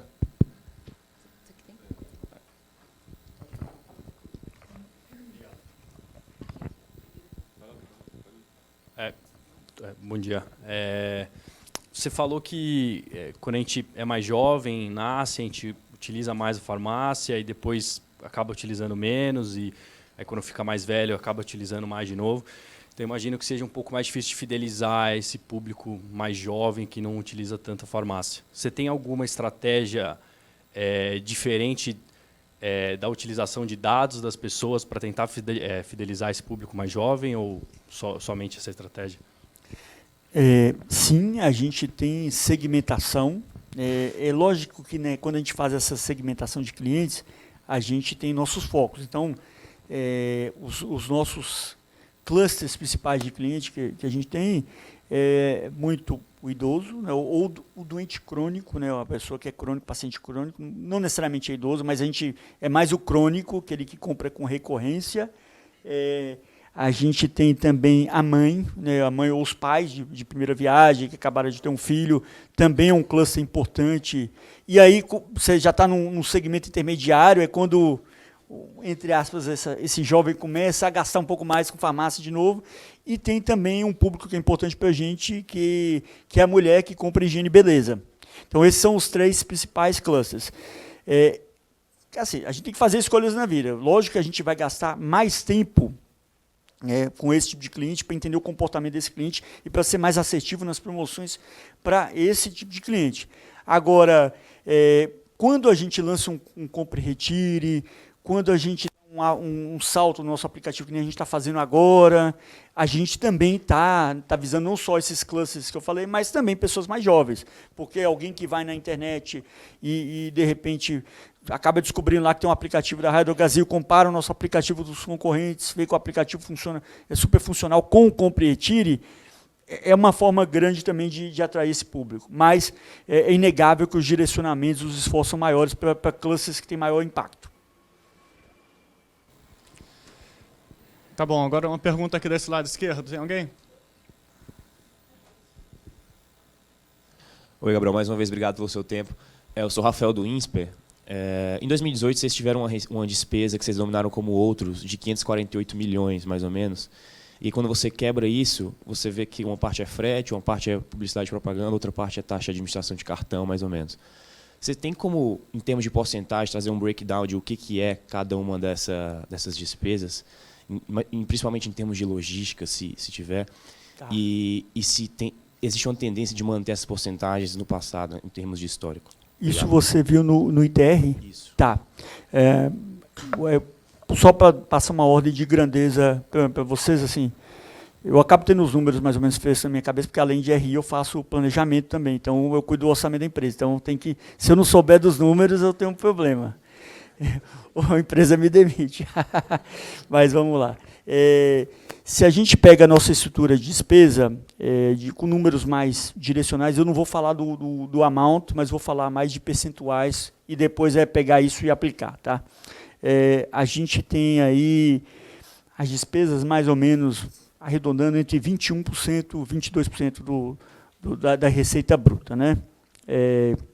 Vou trabalhar com 21%, que é mais simples aqui. Quando a gente olha esses 21%, esse SG&A, mais ou menos 2,5% da receita bruta é o G&A, são as despesas administrativas. O restante é o Selling Expense. Se eu pego o Selling Expenses ali e olho as despesas logísticas, que é a parte de CDs, mais transporte, a gente está falando de algo que é 2%, um pouquinho mais do que 2% da receita bruta. Né? O restante é despesa incorrida mais diretamente em loja. Quando a gente quebra as despesas de loja, e olhando as principais despesas, a primeira é pessoal. Pessoal de loja, arredondando, é mais ou menos 10% da receita bruta, arredondando. Aluguéis, mais ou menos uns 3,5% da receita bruta, por aí, né, despesas de ocupação. Estou trabalhando aqui com um universo de 18%. Tá? Mais 2% de logística, só aí a gente já abarcou mais ou menos 15%, 15,5% do nosso universo de 18%. Tem mais 2,5% aí, grosso modo. Esses 2,5%, aí eu não posso abrir tanto detalhe, mas você tem uma despesa importante, relevante para a empresa, que é cartão de crédito, FII de cartão de crédito. Tem uma despesa relevante, que é a parte de energia elétrica, que é mais ou menos 0,7% da receita bruta. E aí eu acho que quando você soma tudo aí, eu acho que dá uns 90% dessa despesa.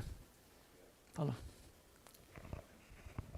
Tá bom, vou fazer aqui uma pergunta da internet. O Dene, da Universidade Federal de Goiás, quer saber a estratégia de fidelização dos clientes, como é que é essa relação de vocês com as farmácias de bairro e como é que é a estratégia relacionada a convênios.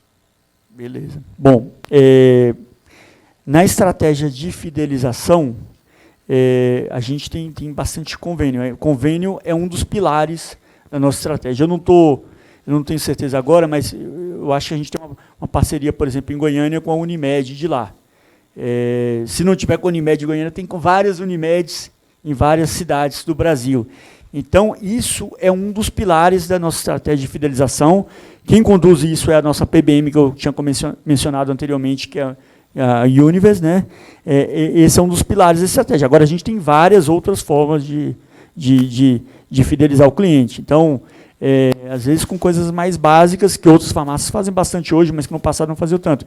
Então, a gente sempre, quando o cliente vai na nossa loja, a gente tem como premissa, isso pode, eventualmente, por uma questão de treinamento, não ocorrer em 100% das vezes, mas o nosso foco é dar a melhor condição possível para o cliente. Então, se ele tem lá o convênio da Unimed, a gente tem um desconto para um dos 5 medicamentos que ele quer, beleza, a gente vai vender aquele medicamento pela Unimed. Outro medicamento, de repente, ele está comprando da Pfizer, e existe o programa da indústria. A gente sempre vai incentivar para que o cliente que não está cadastrado no programa se cadastre no programa da indústria para ter acesso ao maior desconto. Então, o nosso foco é ter um atendimento no balcão em que a gente sempre vai ter o cuidado de ofertar para o cliente a melhor condição possível dentro da política da empresa, porque isso gera um elo muito grande. O cliente passa a perceber a gente como muito justo nessa relação. Então, para mim, tem várias estratégias, mas para mim o principal mesmo é essa estratégia no balcão, de ser muito transparente com o cliente e sempre tentar dar para ele a melhor oferta. Quando você vai numa farmácia e alguém tem esse approach, você acaba voltando lá. Você está vendo que o cara está jogando do seu lado. Isso, eventualmente, em algumas situações, pode comer um pouco da minha margem bruta. Mas a frequência do cliente aumenta tanto que se paga facilmente. Então é isso. Eu acho que a principal estratégia de fidelização é sempre tentar ofertar o melhor preço para o cliente dentro da política de compra da empresa, né? De preço da empresa. Porque, logicamente, você pode ter situações que, como aconteceu no passado, que a gente teve uma concorrência de genérico, que alguns concorrentes ofertavam algumas marcas que a gente não tinha, que eram mais baratas que a nossa. Mas dentro daquilo que é ofertado, a gente sempre tem que dar a melhor condição. Em relação à farmácia de bairro, elas existem, são concorrentes, tá? Mas quando a gente pensa em cidades maiores, é mais difícil para uma farmácia de bairro conseguir sustentar uma concorrência, não só com a gente, mas com qualquer rede, porque a farmácia de bairro ela não vai conseguir ter mais ou menos 10 mil SKUs por loja. Uma farmácia tem mais ou menos 10 mil, pelo menos a nossa tem mais ou menos 10 mil SKUs, né, diferentes produtos na loja. Então, não consegue ter o mesmo mix, sempre vai ter alguma falta, não consegue ser tão competitiva de preço, então é uma vida mais difícil. Não quer dizer que o atendimento daquele farmacêutico que está na farmácia, que é menor, não possa ser excelente, né? Isso acontece com muita frequência, mas a farmácia pequena sempre vai existir no Brasil, não tem jeito. Tem muitos bairros que tem uma densidade populacional muito baixa, que o mercado é pequeno, que não é viável uma empresa como a nossa, ou mesmo outras redes, abrirem lojas, porque não consegue suportar em termos de estrutura de custo, né? Agora, quando você tem o farmacêutico que é dono da própria loja, e o salário dele ali, o lucro dele é o salário dele, então essa equação fecha. Às vezes a pessoa está feliz, consegue tirar 7, 10 mil reais por mês, morando no interior, e está ótimo para ele já está bem situado dentro do interior com essa renda. Então, sempre vai existir o independente, é concorrente, mas nos grandes centros a vida é mais dura para o independente. Assim como na cidade pequena é quase inviável para a gente, muito pequena é quase inviável para a gente abrir uma loja. Obrigado. Vou ler aqui mais uma pergunta da internet. A Thalia, da Uno Chapecó, ela quer saber se existe algum produto ou marca específica que detém uma parte significativa das vendas da rede. E ela quer saber uma outra segunda pergunta dela, é se há alguma perspectiva de crescimento expressivo em alguma marca própria ou algum segmento que a empresa pretende dar um foco maior. Tá bom. A gente tem 10 mil SKUs, como eu acabei de falar. 10 mil SKUs é uma venda super, hiper, mega pulverizada. Então, não tem um produto específico que faça uma grande diferença. Já começa na primeira quebra, né? 55% da nossa venda é de medicamentos, 45% é do front store. Quando eu olho medicamentos, 11% é genérico, 44% é medicamento de marca. Só que a quebra ali é infinita, assim, é gigantesca, e o mesmo ocorre no front store. Então, é super pulverizado, não há uma dependência específica de um produto. E mesmo quando a gente fala de indústrias especificamente, eu não me lembro nem se hoje a gente tem alguma indústria que representa 5% da nossa venda. Acho que não tem. A gente faz esse reporte no nosso formulário de referência, em algum campo específico do FR tem esse dado. Talvez tenha algum distribuidor, mas não a indústria que tem um percentual mais significativo, mas quando a gente sai do distribuidor, a gente está falando de 2%, 3% da venda das nossas compras para os principais fornecedores. Então, é super pulverizado em termos de fornecedores e o que dirá, então, de SKUs. Né? Em termos de produtos que a gente tem de ofertar, acho que marca própria é algo super importante para a gente investiu bastante na nossa área, uma área que tinha 3, 4 pessoas dedicadas há 2, 3 anos atrás. Hoje a gente está caminhando para ter logo 15 pessoas 100% dedicadas, então é um foco gigantesco para a empresa, porque o cliente acaba se ligando à marca. Por exemplo, Needs é uma das nossas marcas próprias, as pessoas já têm uma referência grande, a gente faz pesquisa de marketing, as pessoas têm isso na cabeça, pois só encontram Needs na Droga Raia ou na Drogazil, então é super importante, marca própria, mas eu diria que a maior oportunidade para a gente no médio e longo prazo está voltada para produtos que estejam ligados à saúde. Então, produtos nutricionais, que eventualmente tem esse apelo mais à saúde, tem um termo que está sendo bastante utilizado, que a gente vai focar cada vez mais, que é LOVES, né? Local, Organic, Vegan e Sustainable. Então, acho que esse vai ser um foco para a gente no médio e longo prazo. Mas é uma penetração pequena ainda, mas que tende a aumentar muito na empresa. Tá bom, agora a gente vai fazer 2 perguntas aqui do nosso escritório de São Paulo.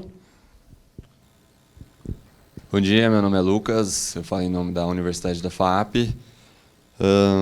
Eu vou ler uma pergunta que um integrante do grupo não pôde vir, também não conseguiu assistir ao online.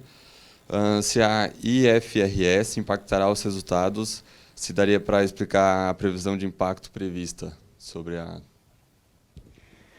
Obrigado pela pergunta, Lucas. O IFRS 16 impacta bastante o resultado, tá?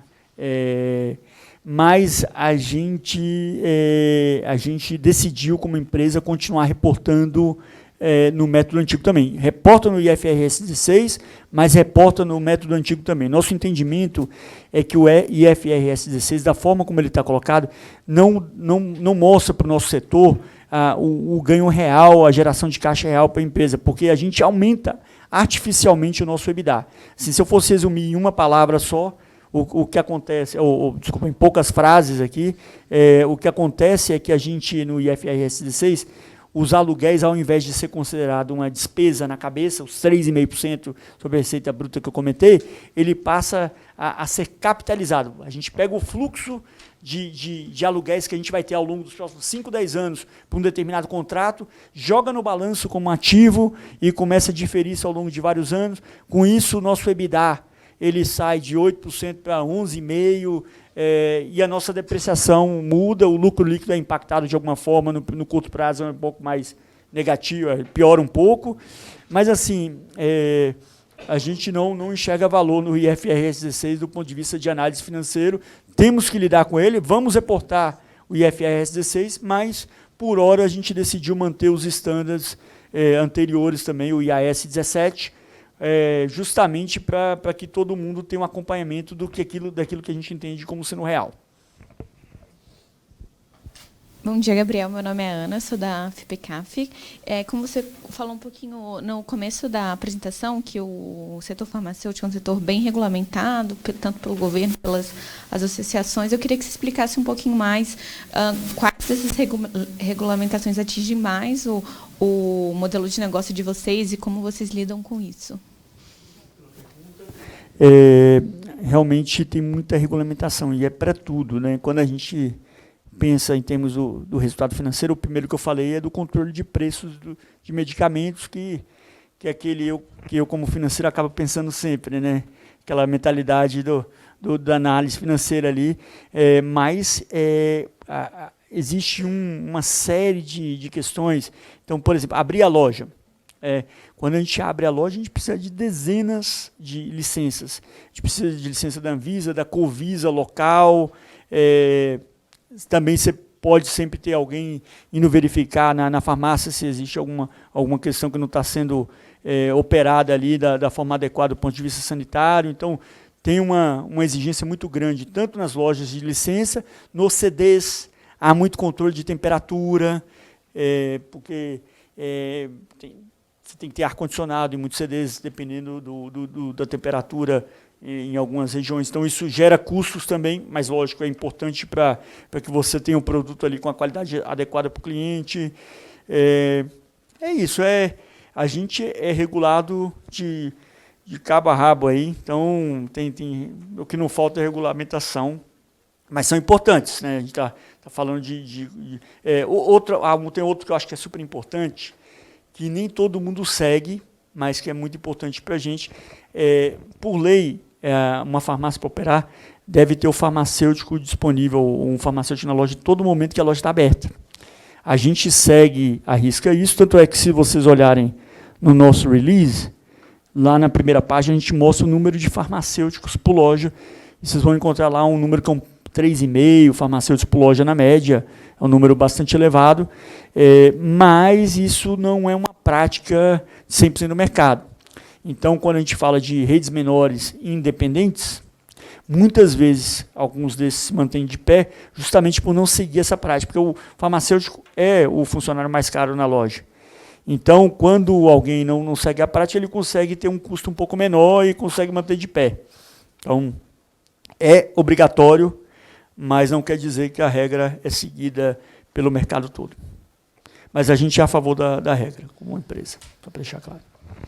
Tá bom, agora a gente vai fazer aqui uma pergunta online. O Pedro quer saber se existem aspectos regulatórios que são ou serão limitadores ou ameaças para o mercado farmacêutico, como, por exemplo, limitação no mix de produto que pode ser comercializado.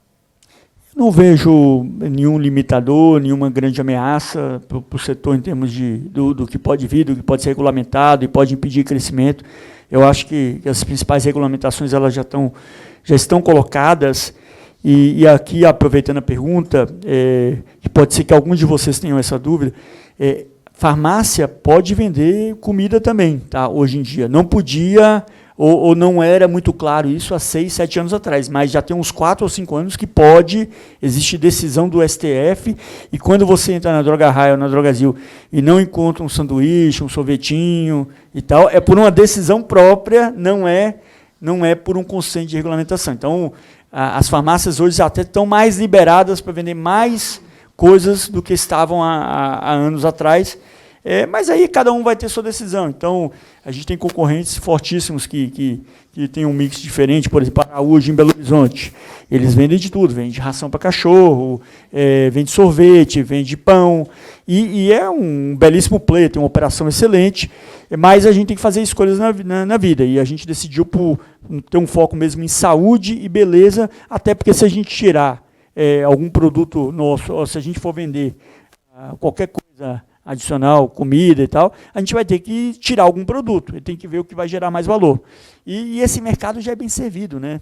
Pega São Paulo, tem pão de açúcar para tudo quanto é canto, tem um monte de mercadinho de bairro também, hortifruti. Então, eu acho que a gente pode gerar mais valor mesmo na higiene e beleza como um todo. Mais uma pergunta online aqui do Ricardo, da PUC.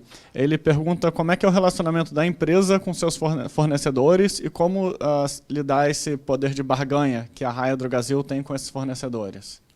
Acho que a gente tem um poder de barganha bem elevado hoje, né, porque a gente já tem 13% do mercado e o setor cresceu muito, né, assim, o setor se consolidou também. Então, acho que hoje as redes têm mais poder do que tinham há 10 anos atrás. E quem perdeu muita força no nosso setor, no nosso segmento, foi o atacadista. O wholesaler, ele sentiu bastante, porque mesmo a Droga Raia e Drogazil, muitos anos atrás, antes da fusão, comprava muito mais através do atacadista do que compra hoje. Então, esse elo da cadeia acho que sofreu, mas os fornecedores têm bastante poder também. Eu acho que, no nosso caso, o nosso grande poder de barganha, além da escala, é o fato da gente executar a parte de frente de loja muito bem, assim, bem acima da média, e isso acaba trazendo bastante receita comercial para a gente. Não pode abrir número, mas a gente pegou agora, com essa aquisição da Onofre, a gente viu com muita clareza quanto que a escala, uma boa execução com muita escala, pode fazer de diferença na margem bruta. Nossa margem bruta é significativamente maior do que a da Onofre para os mesmos produtos. Então, até então a gente tinha um question mark, mas quanto que a gente pode ter de ganho com isso? Com a aquisição da Onofre ficou muito claro porque que a gente tem uma bela escala. Agora, é uma indústria que existe uma parceria, lógico que a gente sempre vai tentar negociar o melhor possível, mas assim, até onde a gente escuta, o segmento do alimentar sempre é mais agressivo com a indústria, né? Então, acho que o nosso segmento é menos agressivo que o alimentar, por exemplo. Bom, obrigado. Agora a gente já vai começar a encaminhar para a reta final. Tá? Tem uma pergunta aqui de São Paulo. Opa, bom dia, meu nome é Luiz, FEA USP. Eu queria perguntar sobre o nível de utilização dos seus centros de distribuição, até com essa grande adição de área que vai ter, se está em linha com o que é projetado para a empresa vender e a estratégia de crescimento, ou se faz até sentido em pensar algum serviço para terceiros, de fulfillment, enfim, para melhorar até o nível de utilização desses ativos. Beleza, obrigado pela pergunta. A gente tem um nível de utilização dos CDs mais ou menos da ordem de 85%, 90%. Não é o mais eficiente possível, só que a gente tomou, na minha visão, uma decisão muito acertada lá atrás, que é sempre ter um espaço sobrando no CD para CD nunca ser um gargalo para expansão. Quando você toma essa decisão, algum custo a mais você tem. Mas, ao mesmo tempo, você deixa de ter um risco gigantesco de, algum momento, ter que parar a sua expansão, parar de gerar valor, justamente porque você foi mesquinho ali no investimento de CDs. Então, esse é o nosso nível de utilização. Acho que a gente ainda pretende manter mais ou menos nessa ordem de grandeza, entre 80% e 90%, pelo menos por mais 2 ou 3 anos, pensando mais no longo prazo, quando a empresa tiver, quem sabe, 3 mil lojas, e o nível de perspectiva de expansão for menor, né, para as lojas físicas, aí eu acho que dá para chegar num nível de utilização mais perto de 95% e tal. Então é isso, acho que vai depender muito do estágio de maturação da empresa. Agora, a gente não pretende utilizar os nossos CDs ou atuar como um atacadista. Esse mercado é de margem muito baixa, envolve muito investimento em capital de giro, o retorno não é bom. A gente até tem no nosso setor, teve empresas atacadistas entrando para o varejo, porque eu acho que é onde o setor está mais bem estabelecido hoje mesmo. Isso não vai mudar, porque no passado os wholesalers eles tinham mais poder, porque o mercado era ainda bem mais pulverizado que hoje. Agora, com o mercado menos pulverizado, então o papel dele ficou, dos distribuidores como um todo, ficou mais limitado. Tem exceção, lógico. Tem um distribuidor gigantesco, Santa Cruz, que fatura até mais que a gente, que é o grande winner do setor. Mas, fora isso, a vida é mais dura e não temos interesse não em atuar como atacadista. Nosso core mesmo é varejo.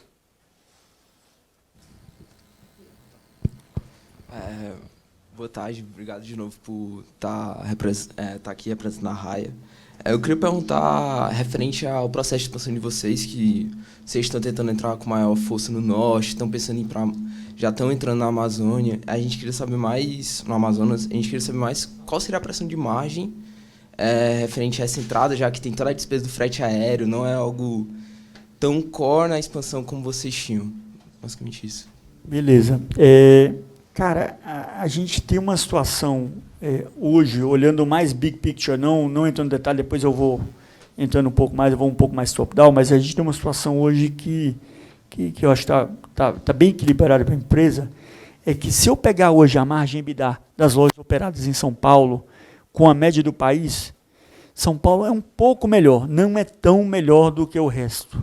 Tá? E isso se deu porque a gente foi criando marca muito forte em cada uma dessas regiões, foi sendo cauteloso com a canibalização, a gente entrou muito forte, mas aí a gente esperava um pouco mais a operação respirar, para a marca se estabelecer um pouco mais, para a segunda leva de expansão dar uma bela TI, e com isso, hoje, a margem EBITDA, lógico que você tem dispersão, tem um outro estado que se tem alguma questão fiscal que pode impactar um pouco mais e tal, mas assim, na média, eu te diria que as margens EBITDAs que a gente tem no nível de loja não são muito distintas de São Paulo. Isso não era uma realidade há 7, 8 anos atrás da empresa.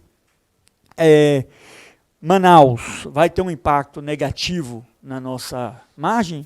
Vai ter, com certeza. Vai ter um frete aéreo, é complicado, é um mercado que a gente vai ter 10, 20 lojas. Só que assim, o fato de ser 10 ou 20 lojas, chutando aqui, tá, botando um número direcional, o fato de ser 10, 20 lojas no meio de 2.000 dilui esse efeito extremamente. Então, eu não vejo nem como isso tem um impacto de 0,1% da receita bruta. O efeito é pequeno, dado a escala da operação.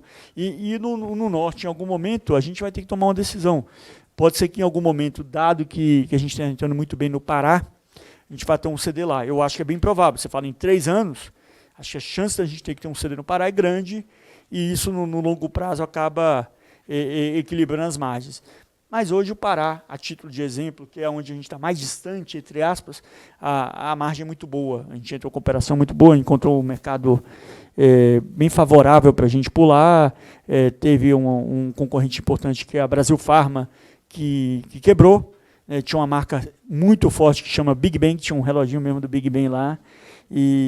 E aí a gente comprou vários pontos da Big Bang, era um excelente operador, como varejista, excelente. E então esse mercado ele ficou mais aberto e a gente aproveitou com força essa oportunidade. Tá bom, eu estou aqui, vou reunir algumas perguntas online, consolidei aqui. Vocês podem oferecer algum guidance de CAPEX, de investimento e de abertura de lojas? Não vou falar que é um guidance, tá?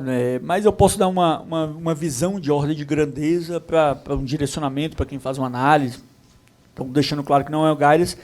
Mas se vocês observarem, o CAPEX da empresa no ano passado, acho que foi por volta de 700 milhões de reais, dos quais uns 420 milhões, alguma coisa assim, foi para abertura de loja.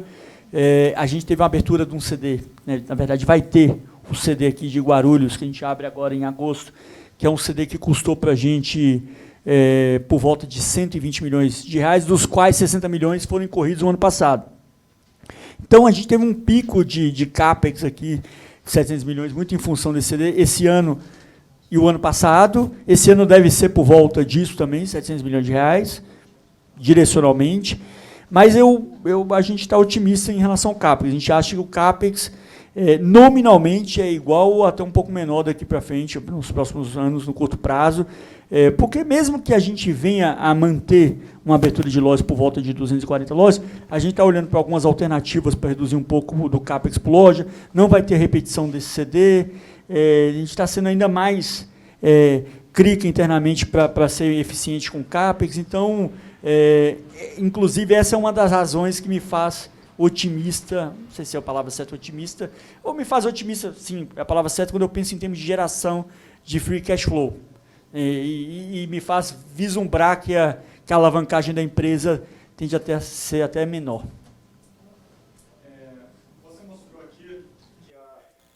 Você mostrou aqui que vocês estão um pouquinho atrás da Magazine Luiza, né? Eu estou juntando isso a uma pergunta online. Qual que é a estratégia de vocês de venda online? E se você acredita que vai ser possível vender remédio com receita médica através da internet? Vamos lá. Acho que a Magazine Luiza é uma bela referência na estratégia de digital. Acho que é inegável, né, o tanto que essa empresa vale hoje e o tanto que ela evoluiu ao longo desses 4, 5 anos e quanto que ela conseguiu comunicar isso também para o mercado e ganhou share para caramba. Então é uma referência para a gente. Inclusive, a gente fez uma mudança no ano passado no nosso conselho. Uma das pessoas que veio para o nosso conselho é o Marcelo Silva, que já foi presidente da Magazine Luiza, que participou ativamente na elaboração da estratégia digital deles. Outra pessoa que veio para o nosso conselho é o Marco Bonomi, do Itaú. Então, Então, a gente fez essas mudanças no Conselho justamente por dar uma importância muito grande à estratégia digital. E-commerce é uma parte disso. Eu acho que o e-commerce vai ser 10% da venda da farmácia em 5 anos, acho que não. Porque existem algumas questões aí, primeiro da receita, que hoje é complexo, essa questão da burocracia. Isso não é só no Brasil, mesmo nos Estados Unidos. Não existe um banco de dados único. Nos Estados Unidos até tem a prescrição eletrônica. No Brasil não tem.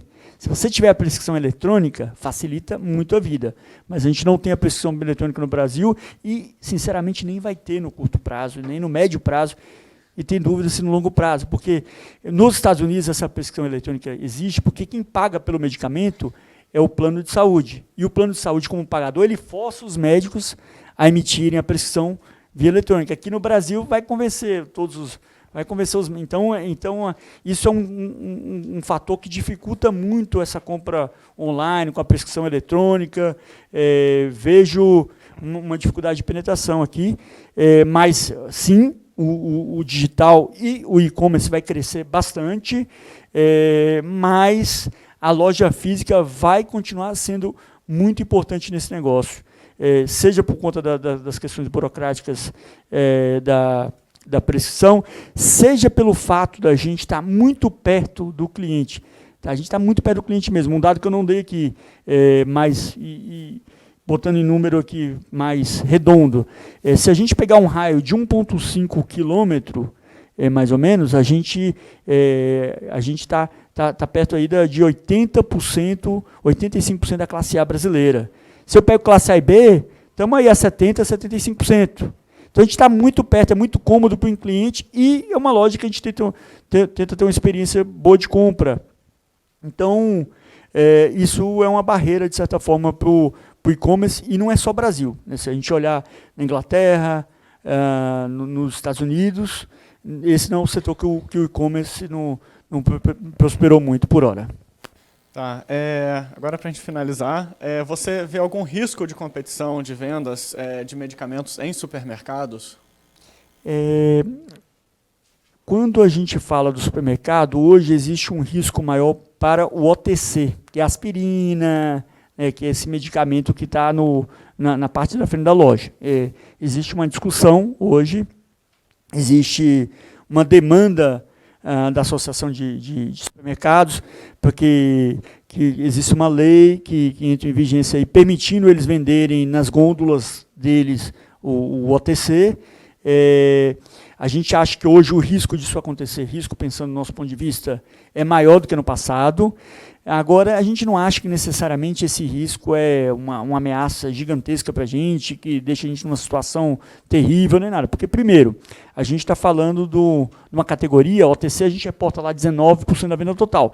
Só que quando eu falo OTC, eu também tenho ali bateria, tem outras coisas que não só são os medicamentos isentos de prescrição, os famosos MIPs. Né? Então, os MIPs, eles são mais ou menos 13%, 14%, 15% da nossa venda total. Ou seja, onde a gente poderia ser atacado, nosso setor poderia ser atacado, a gente especificamente é uma fração representativa aqui do nosso mix total, só que o supermercado ele não vai executar com a mesma qualidade que uma farmácia. Ele não vai ter o mesmo range de produtos, a mesma quantidade de SKUs, vai ser uma execução mais precária, sem, assim, tudo indica que sem a presença de um farmacêutico, que às vezes pode auxiliar alguém especializado para tirar uma dúvida. Então, vamos supor, se acontecer uma coisa bem complicada, assim, tipo, a gente pode perder 10% das nossas vendas de MIP, pode acontecer. É 1,5%, né, um cenário. É algo que vai deixar a gente chateado, lógico, mas não vai quebrar a empresa. E fora isso, quando a gente olha as redes pequenas e independentes, a dependência desses players de OTC é maior que a nossa. Então, pode ser um drive até que, de alguma forma, acelere alguma consolidação do setor. Então, é um risco, mas não é um risco one shot. Eu acabei de estudar isso agora no meu MBA, se é one shot ou regular. Não é regular, mas não é one shot também, está no meio do caminho. Bom, obrigado. Eu tenho uma comunicação aqui a vocês. Quem chegou aqui atrasado, quem quer assistir novamente essa apresentação, a gente vai disponibilizar online nos próximos dias. Recomendo que vocês sigam a CFA Society através do LinkedIn, Facebook e Instagram, que frequentemente a gente está publicando comunicações, fazendo convites e publicando também artigos relevantes, interessantes para analistas de investimentos, gestores de portfólio. E eu queria agradecer aqui ao tempo, a presença, a energia do Gabriel estar aqui. Obrigado, uma salva de palmas para o nosso convidado.